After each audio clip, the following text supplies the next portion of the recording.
Welcome to the Good Morning from the Chicken Coop podcast with Kim Johnson, your creative strategist and master mindset coach.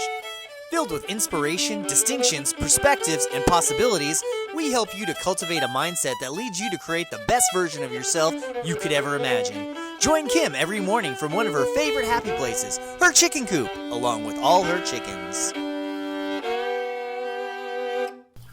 Hey everybody, good morning from the chicken coop, my very stress-free location. And I want to talk to you about that because I want to talk to you about stress. And we're going to actually do a little bit on this because I just feel like it's such a huge part of our lives, and we as unconscious human beings moving through our lives don't pay attention to how much stress we have. So today we're diving in. So what exactly is stress? Basically, it boils down to it's a silent killer, and I'm not exaggerating when I say that. Statistics show that 80% of all doctors' visits are predicated on stress-related illnesses. Think about that, stress-related illnesses, meaning they are self-induced because no one can make you experience stress unless you allow it to come in. Now, we've talked about that before, and I know I'll get feedback on this and someone will say, that's not true, my boss is horrible. Yes, but nobody can make you feel something you don't choose to feel. And this is I personally believe this is the human condition that we are supposed to learn. We are not supposed to allow people to come in and make us feel things that we don't want to feel. I'm just as guilty of it as the rest of you. I have a lot fewer buttons that can be pushed now, and I am considerably grateful for that. I just think that I worked really hard at it. Now, I say most of those buttons are gone, but there are buttons between my husband and I, between my kids and I, that clearly those buttons get fired off, and I still have work to do because that's the job. When you're alive, you have work to do. So the good news is, if you're irritated, if your buttons are being pushed, if you're alive, that means, yes, you have a fundamentally very human experience going on, and you have to work on it. So again, we come back to this one very simple fact of you get to decide about how you feel. So stress, back to the subject at hand here, it encompasses our whole body when it fires off, as you all know. It's part of fight or flight. Very important distinction. When it comes up, it's like it feels like it's survival inside of us because we're so intrinsically tied to fight or flight, we can't get away from it. Under normal circumstances, it's supposed to be used for life-threatening situations and tell you to move. But because we don't have our fight or flight worlds in place every single day, and our lives have changed over hundreds of years, so much, thousands of years, they've changed so much, we're not always in survival. We're not always in survival mode. So because of that, we don't need it quite so much, but it still has a part of us, and we take it and make things seem bigger than they are. So a huge part of stress is because we are not telling ourselves the truth about situations, and we are exaggerating them. Whether we've become tied to stress, I see a lot of clients that are very addicted to stress, meaning they don't even realize how addicted to it they are. They just go to it as their response. It gives them something to talk about. It gives them something to identify with other people. It gives them something to connect with other people.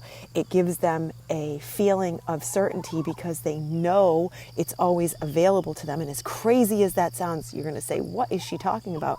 It's no different than a child who causes a problem in the house and he gets in trouble. And parents will say, well, but he knows he's going to get in trouble.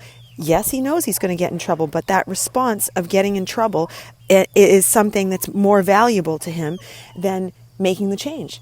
He is okay with the fact he's going to get in trouble. He's getting attention. And we all get attention for talking about stress. We get attention for connecting with other people on it because we feel like, oh yeah, you get it too. Oh, okay. And lo and behold, we wonder why we have an addiction to it. So stress in itself has to be defined so that you understand exactly what's going on. So today is about us really defining stress for you and saying, where is this showing up in my life?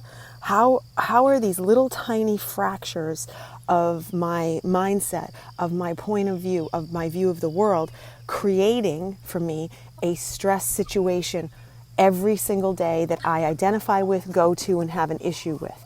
So I want you to take today and I want you to look for all of those factors that stress you out, whether it's simple things like I can't find my keys, or it's more complex. And someone might say, well, that's not simple, but most of the time it is. We just make it much bigger than it is.